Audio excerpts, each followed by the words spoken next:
주 예수님의 은혜가 함께 하시기를 빕니다. 오늘 하루도 주님의 은혜 가운데 다들 행복하시기를 바랍니다. 그러면 사도신경으로 우리의 신앙을 고백하며 11월 29일 아침 예배를 하나님께 드리겠습니다. 나는 전능하신 아버지 하나님 천지의 창조주를 믿습니다. 나는 그의 유일하신 아들 우리 주 예수 그리스도를 믿습니다. 그는 성령으로 잉태되어 동정녀 마리아에게서 나시고 본디오 빌라도에게 고난을 받아 십자가에 못 박혀 죽으시고 장사된 지 사흘 만에 죽은 자 가운데서 다시 살아나셨으며 하늘에 오르시어 전능하신 아버지 하나님 우편에 앉아 계시다가 거기로부터 살아있는 자와 죽은 자를 심판하러 오십니다. 나는 성령을 믿으며 거룩한 공교회와 성도의 교제와 죄를 용서받는 것과 몸의 부활과 영생을 믿습니다. 아멘. 오늘은 고린도후서 8장 9절부터 14절까지의 말씀을 읽겠습니다. 고린도후서 8장 9절에서 14절입니다. 여러분은 우리 주 예수 그리스도의 은혜를 알고 있습니다. 그리스도께서는 부요하나 여러분을 위해서 가난하게 되셨습니다. 그것은 그의 가난으로 여러분을 부요하게 하시려는 것입니다. 이 일에 한 가지 의견을 말씀드리겠습니다. 이 일은 여러분에게 유익합니다. 여러분은 지난해부터 이미 이 일을 실행하기 시작했을 뿐 아니라 그렇게 하기를 원하기도 했습니다. 그러므로 이제는 그 일을 완성하십시오. 여러분이 자원해서 시작할 때에 보여준 그 열성에 어울리게 여러분이 가지고 있는 것으로 그 일을 마무리 지어야 합니다. 기쁜 마음으로 각자의 형편에 맞게 바치면 하나님께서는 그것을 기쁘게 받으실 것입니다. 하나님께서는 없는 것까지 바치는 것을 바라지 않으십니다. 나는 다른 사람들을 편안하게 하고 그 대신에 여러분을 괴롭게 하려는 것이 아니라 평형을 이루려는 것입니다. 지금 여러분의 넉넉한 살림이 그들의 궁핍을 채워주면 그들의 살림이 넉넉해질 때에 그들이 여러분의 궁핍을 채워줄 수도 있을 것입니다. 이렇게 하여 평형이 이루어지는 것입니다. 아멘. 성경은 교회를 그리스도의 몸이라고 가르칩니다. 그렇기 때문에 사람들은 교회에 대해 교회는 거룩하고 경건한 곳이어야 하며 교회는 사랑이 넘치고 위로를 받을 수 있는 곳이어야 한다. 교회는 그리스도를 닮은 모습이어야 한다. 그렇게 기대합니다. 그러나 현실은 어떻습니까? 교회는 죄인들이 모인 곳입니다. 스스로의 힘으로는 구원 얻을 수 없는 죄 가운데 사는 인간의 모습이 적나라하게 드러나는 곳입니다. 그래서 때론 실망스럽고 때론 한숨이 나오기도 합니다. 고린도 교회도 그랬습니다. 그래서 바울 사도가 여러 차례에 걸쳐 고린도에 편지를 썼고 또 기도했던 것을 성경을 통해 볼 수 있습니다. 오늘은 고린도후서 7장부터 9장의 말씀을 살펴보게 되는데요. 이곳에도 고린도 교회의 문제들을 만날 수 있습니다. 어떤 문제들이 있었습니까? 먼저 7장의 말씀을 보면 바울 사도와 고린도 교회 교인들 간의 관계에 문제가 있었음을 알 수 있습니다. 바울 사도는 고린도 교회를 개척한 사람이었습니다. 그러나 고린도 교인들 중에는 바울을 크게 신뢰하지 않는 이들도 있었습니다. 그렇기 때문에 다른 전도자들이 와서 사역을 하자 쉽게 그 전도자들을 따라갑니다. 그 결과 고린도 교회 안에는 여러 분파가 존재했습니다. 바울파, 게바파, 아볼로파, 그리스도파. 그런데 이런 분들만 있었던 것이 아닙니다. 유대에서 온 유대식 기독교를 전하는 이들이 있었습니다. 이들은 복음을 말하면서도 유대 전통을 지켜야 구원받는다. 그렇게 가르쳤습니다. 바울의 입장에서는 다른 복음을 전하는 자들이었습니다. 그래서 교인들 중에 복음을 믿는 일에 어려움을 느끼는 이들이 생겨났습니다. 하지만 이들의 가르침을 믿고 즐겁게 따라가는 이들도 있었습니다. 그래서 이 복음의 성격을 두고 바울과 논쟁하기도 하고 또 다투기도 합니다. 그러는 가운데 관계가 불편해질 수밖에 없었습니다. 이런 상황에서 바울이 다음과 같은 말을 합니다. 2절인데요. 여러분은 마음을 넓혀서 우리를 받아주십시오. 무슨 말입니까? 지금 바울 일행에 대해서 마음을 닫은 이들이 고린도 교회 안에 있다는 말입니다. 교회 안에서 교인들과 교역자의 관계가 아름답고 좋으면 참 좋겠습니다만 실제로 그렇지 않은 경우도 있습니다. 교역자가 잘못을 해서 관계가 나빠지는 경우도 있고 또 성도들이 잘못해서 관계가 나빠지기도 합니다. 그러면 바울은 어떤 경우입니까? 다음 구절을 보면 바울 일행에 대해 마음을 닫은 이유를 짐작하게 할 수 있는 그런 말씀이 나오는데요. 2절 하반절과 3절입니다. 우리는 아무에게도 부당한 일을 한 적이 없고 아무도 망친 적이 없고 아무도 속여서 빼앗은 일이 없습니다. 여러분을 책망하려고 이런 말을 하는 것이 아닙니다. 교인들 중에 어떤 이들이 바울을 비방하고 있었습니다. 어떻게 비방합니까? 바울이 부당한 짓을 했다. 고린도 교회를 망치고 있다. 속여서 빼앗고 있다. 그런 말을 하면서 비방한 것입니다. 아마도 바울이 반대하고 있었던 유대식 기독교를 전하던 사람들이 이렇게 비난하는 것으로 보입니다. 바울은 고린도 교인들에게 어떤 선입관도 가지지 말고 사실을 보라고 합니다. 비판만 하지 말고 마음을 넓혀서 선입관 없이 한번 생각해 보라는 겁니다. 자신은 누구보다도 고린도 교회를 사랑하는 사람입니다. 그런데 그 교회를 망치기 위해서 이르겠냐는 겁니다. 그리고 무작정 고린도 교회를 꾸짖는 것도 아니라고 합니다. 바울은 고린도 교회 안에 있는 이 문제가 심각하다는 것을 알고 문제를 해결하기 위해서 디도를 보냈습니다. 그런데 디도가 약속한 시간이 지나도 바울에게로 돌아오지 않았습니다. 그래서 기다리는 동안 심적으로 큰 어려움을 겪고 있었습니다. 디도에게 무슨 일이 생긴 것인가? 고린도 교회가 어떻게 된 것인가? 큰 어려움을 겪고 있었습니다. 그런데 하나님께서 이런 바울을 위로해 주십니다. 어떻게 위로하십니까? 디도가 좋은 소식을 가지고 돌아왔습니다. 고린도 교인들 중에 많은 이들이 바울을 그리워하고 있고 또 바울을 변호하고 있다. 그런 소식을 가지고 온 것입니다. 원래 교회는 다수의 사람들은 교회 문제에 대해서 침묵합니다. 일부의 사람들이 그 문제에 대해서 발언을 하고 또 문제를 삼습니다. 그렇게 강하게 발언하며 분위기를 끌어가면 마치 교회 전체가 다 자기들의 생각에 동조하는 것처럼 그렇게 알게 됩니다. 고린도 교회도 그렇습니다. 그래서 전부가 다 바울을 비난하고 바울을 반대하는 것처럼 그렇게 생각했습니다. 그러나 그동안 침묵하던 사람들이 바울을 변호하기 시작한 것입니다. 다수의 사람들이 움직이기 시작한 것입니다. 그러자 바울을 비난하는 일에 가담했던 사람들도 회개하고 돌아왔다고 합니다. 분위기에 휩쓸려 이리 갔다 저리 갔다 하던 사람들이 중심을 잡고 돌아왔다는 것입니다. 바울은 이 소식을 듣고 감사했습니다. 앞서 바울은 이 문제와 관련하여 고린도 교인들의 마음을 아프게 할 정도로 공격적인 편지를 써 보냈던 것으로 보입니다. 아주 강하게 교인들을 비판했던 것입니다.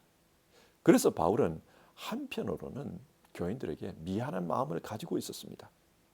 그러나 하나님은 그 편지를 통해 회개의 역사를 일으켰습니다. 그래서 바울은 이 문제로 하나님께 감사하고 있고 또 결과가 아름답기 때문에 기뻐했습니다. 그러나 디도는 돌아오면서 고린도 교회에 또 다른 문제가 있다는 것을 전해 주었습니다. 그것은 구제 헌금에 관련된 문제였습니다. 그 내용이 8장과 9장에 기록되어 있습니다. 예루살렘에 큰 기근이 들었습니다.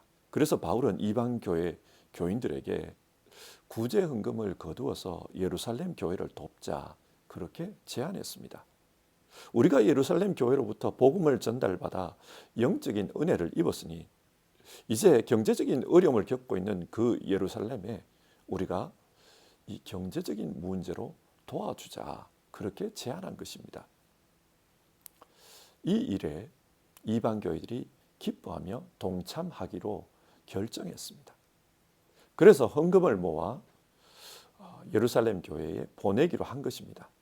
8장 10절을 보면 1년 전에 고린도 교회도 이 일에 동참하기로 동의했습니다. 그러나 지금은 그 일에 열심을 보이지 않고 있다는 것입니다. 한마디로 헌금을 멈춰버렸습니다. 그래서 바울은 다시 구제 헌금을 독려하기 위해서 편지를 쓰고 있습니다. 자, 여러분이라면 이런 상황에서 어떻게 하시겠습니까? 지금 고린도 교회는 유대식 기독교 때문에 교회 안이 시끄러웠습니다. 그리고 바울과의 관계도 불편했습니다. 이제 겨우 회복이 된 상태입니다.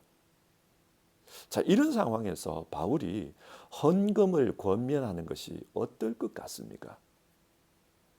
사실상 목회자로서는 이런 말을 꺼내기가 힘듭니다.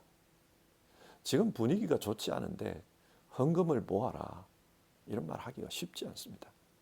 그래서 바울은 간접적으로 이야기를 합니다. 두 가지의 예를 들어 이야기하는데요. 첫 번째 예는 마케도니아 교회입니다. 8장 1절 형제 자매 여러분 우리는 하나님께서 마케도니아 여러 교회에 베풀어 주신 은혜를 여러분에게 알리려고 합니다. 마케도니아 교회가 하나님으로부터 어떤 은혜를 받은 것입니까? 2절을 보면 마케도니아 교회는 큰 환난을 겪고 있었다고 합니다. 사도행전을 읽어보면 알 수 있습니다. 유대인들이 따라다니면서 이 마케도니아 지역의 교회를 박해했습니다. 그래서 성도들이 많이 힘들었어요. 그런데 그런 환난을 겪으면서도 하나님이 주시는 큰 기쁨이 넘치고 있다는 겁니다. 극심한 가난에 쪼달리면서도 넉넉한 마음으로 남들에게 베풀며 살고 있다는 것입니다. 그리고 힘이 닿는 대로 구제하고 있고 심지어 힘에 넘치도록 구제의 일을 감당하고 있다. 바울은 그런 말을 하고 있습니다. 환난이 있는데도 기쁨이 넘치고 있고 가난이 있는데도 넉넉함이 있다는 거예요. 바울은 지금 이런 마케도니아 교회를 자랑하면서 간접적으로 고린도 교회에 구제 헌금을 요청하고 있습니다. 왜 구제 헌금을 요청하는가? 7절을 한번 보십시오. 여러분은 모든 일에 있어서 뛰어납니다. 또 믿음에서, 말씀씨에서, 지식에서, 열성에서, 우리와 여러분 사이의 사랑에서 그러합니다. 여러분은 이 은혜로운 활동에서 뛰어나야 할 것입니다.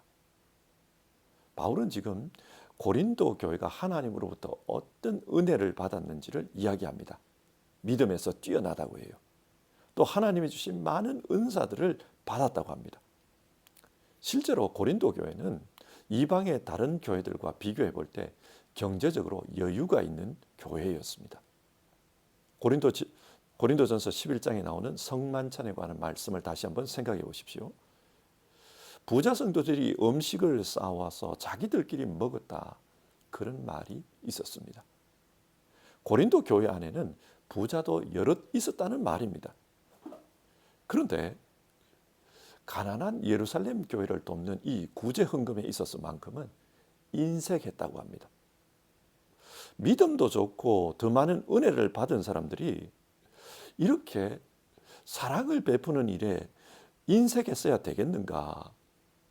마케도니아 교회보다 못했어야 되겠는가? 그런 말을 하고 있는 겁니다. 이어서 바울은 예수 그리스도를 예로 들어서 말씀합니다. 9절인데요.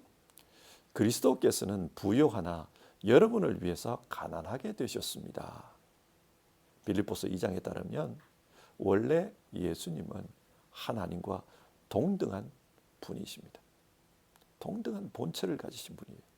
그래서 하늘 보좌에 앉아서 모든 영광 가운데 이 세상을 다스릴 수 있는 분입니다. 그렇게 예수님은 부요한 분이십니다. 그런데 그 부요하신 분이 우리를 위해 이 땅에 오셨습니다. 인간이 되셨고 낮아지셨고 또 인간이 된 것으로 끝난 것이 아니라 많은 고난을 받으십니다. 마지막에는 십자가에 달려 저주받은 자처럼 그렇게 죽으셨습니다. 이것을 바울은 가난하게 되셨다, 그렇게 표현합니다. 예수님께서 왜 이렇게 가난하게 되신 것입니까? 우리를 부요케 하기 위해서였다고 말합니다. 우리를 죄로부터 건져 하나님 자녀가 되게 하십니다. 그래서 하나님 자녀의 영광에 참여하도록 하기 위해서 그렇게 하셨다는 것입니다. 이처럼 부요하신 예수님께서 가난해짐으로 가난했던 우리가 부요케 되었습니다. 바울은 이 사실에 근거해서 다음과 같은 말을 합니다. 14절인데요. 지금 여러분의 넉넉한 살림이 그들의 궁핍함을 채워주면 그들의 살림이 넉넉해질 때 그들이 여러분의 궁핍함을 채워줄 수도 있을 것입니다. 이렇게 하여 평형이 이루어지는 것입니다. 바울은 그리스도 안에서의 평형에 대해서 말씀합니다. 그리스도의 은혜가 우리를 하나님 자녀되게 했듯이, 즉 영적으로 평형을 이루게 했듯이 육체적인 문제에 있어서도 평형케 하라는 겁니다. 하나님의 사랑을 실천하라는 겁니다. 그래서 고린도 교회의 부요함이 예루살렘 교회의 가난함을 평형케 하라. 구제 헌금을 독려함에 있어서 바울은 투명성을 아주 중요하게 생각합니다. 그래서 바울 자신이 헌금을 가지로 직접 가지를 않아요. 디도와 함께 돕는 사람 2사람을 보냅니다. 혹시라도 이 헌금으로 말미암아 불미스러운 말이 돌도록 하지 않게 하기 위해서 이렇게 한 겁니다. 바울은 이 헌금을 다룸에 있어서 아주 공적인 그런 방법을 취해요. 사도행전을 보면 이방에서 거둔 이 헌금을 예루살렘 교회에 전달하게 되는데, 그때 전달할 때 이방의 각 교회 대표 7명으로 구성된 이 성도 모임을 데리고 갑니다. 그리고 그들로 하여금 이 구제헌금을 예루살렘 교회에 전달하게 합니다. 혹시라도 바울이 헌금을 착복했다, 그런 말이 나오지 않도록 하기 위해서 그렇게 한 것입니다. 헌금을 투명하게 다루었습니다. 그리고 9장을 보면 이 헌금을 준비할 때 자원하는 마음으로 준비해라, 그렇게 이야기합니다. 9장 5절인데요. 이렇게 해서 이 선물은 마지못해서 낸 것이 아니라 기쁜 마음으로 마련한 것이 됩니다. 그리고 9장 7절, 각자 마음에 정한 대로 해야 하고 아까워하면서 내거나 마지못해서 하는 일은 없어야 합니다. 하나님께서는 기쁜 마음으로 내는 사람을 사랑하십니다. 예수님은 성전에서 한 가난한 과부가 2렙돈을 헌금함에 넣는 것을 보았습니다. 그리고 그 여인이 다른 어떤 누구보다도 더 많은 헌금을 했다고 말씀하셨습니다. 2렙돈은 물리적인 양으로 보면 아주 작은 돈입니다. 하지만 그 여인은 자기에게 있는 것으로 다른 이에게 줌으로 평균케 하고자 하는 마음이 있었습니다. 이렇게 평균케 하고자 하는 마음, 그 마음으로 헌금하면 하나님께서 그것을 기뻐하십니다. 나도 가난하지만 그래도 내 것을 가지고 다른 사람과 평균케 하겠다. 하나님은 이런 마음을 기뻐하십니다. 이런 자원하는 마음으로 헌금하라는 것입니다. 그리고 고린도전서 16장을 보면 부담스럽게 헌금하지 말라고 해요. 한꺼번에 헌금을 하면 굉장히 부담스럽지 않습니까? 그래서 바울은 매주일 첫날에 헌금을 해라. 그리고 내가 갔을 때 그것을 모아서 예루살렘 교회에 전달하자. 그런 말을 합니다. 헌금은 성도들을 부담스럽게 하기 위해서 하는 것이 아닙니다. 하나님이 다스리는 세상을 내가 가진 것으로 평균케 하겠다. 그렇게 자원하는 마음으로 하는 것이 중요합니다. 그렇게 하면 하나님께서 복을 주실 것이다. 바울은 그런 이야기를 해요. 9장 10절과 11절인데요. 심는 사람에게 심을 씨와 먹을 양식을 공급하여 주시는 하나님께서 여러분에게도 씨를 마련하여 주시고 그것을 여러 갑줄로 늘려주시고 여러분의 의의 열매를 증가시켜 주실 것입니다. 하나님께서 여러분을 모든 일에 부욕케 하심으로 여러분이 후하게 헌금을 하게 될 것입니다. 모든 부분에 부욕케 해 주실 것이다. 그런 말을 합니다. 자, 오늘의 말씀을 한번 정리해 봅시다. 오늘 말씀은 고린도 교회 안에 있었던 문제에 대한 이야기입니다. 목회자와 성도들 간의 갈등의 문제가 있었습니다. 그리고 구제 헌금에 대한 그런 문제도 있었습니다. 이처럼 교회 안에는 다양한 문제들이 있습니다. 그래서 이런 문제로 말미암아 어떤 이들은 교회 생활이 힘들어지고 또 교회에 실망하기도 합니다. 그러나 여러분, 이 교회를 세우시고 이 교회를 끌어가시는 분이 누구입니까? 예수님입니다. 예수님은 문제 있는 교회가 성숙해지고 성장해서 거룩한 교회로 변화되어 가기를 원하십니다. 그렇기 때문에 오늘 읽은 이런 말씀을 성경에 기록해 둔 것입니다. 이런 문제가 있었을 때 이렇게 했다. 너희도 이렇게 하여라. 그렇게 권면하는 것입니다. 우리도 교회 생활을 하면서 어려울 때가 있지만 그 어려움에서 멈추지 말고 성숙한 그리스도의 몸이 되도록 변해가는 일에 힘써 봅시다. 중요한 것은 문제를 만나 성장하고 성숙하는 겁니다. 그 문제 때문에 무너지고 넘어지는 것이 아니라 변화되어서 성장하고 성숙하는 것입니다. 이렇게 변화되기 위해서는 먼저 나 자신이 변해야 합니다. 그리고 우리가 변해야 합니다.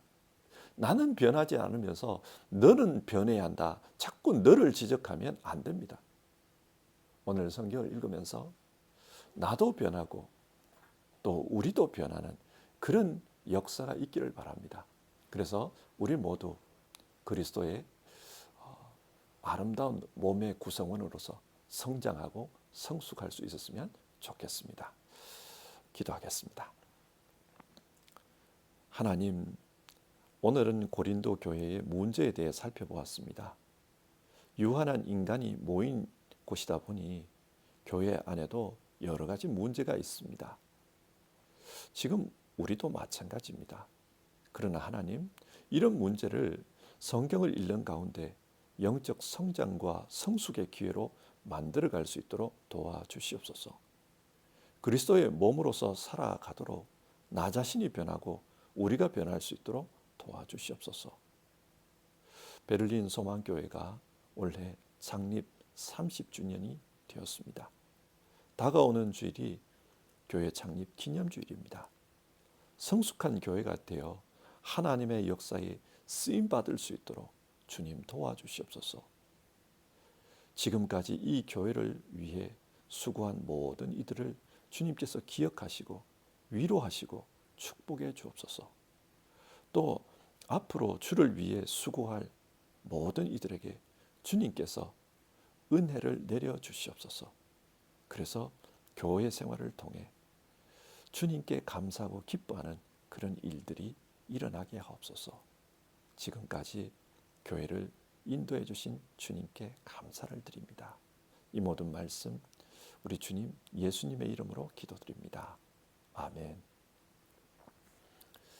성도님들, 오늘 하루도 좋은 하루 되시기를 바랍니다. 그러면 주님께서 가르쳐 주신 기도로 아침 예배를 마치겠습니다. 하늘에 계신 우리 아버지, 아버지의 이름을 거룩하게 하시며 아버지의 나라가 오게 하시며 아버지의 뜻이 하늘에서와 같이 땅에서도 이루어지게 하소서. 오늘 우리에게 일용할 양식을 주시고 우리가 우리에게 잘못한 사람을 용서하여 준 것 같이 우리 죄를 용서하여 주시고 우리를 시험에 빠지지 않게 하시고 악에서 구하소서. 나라와 권능과 영광이 영원히 아버지의 것입니다. 아멘.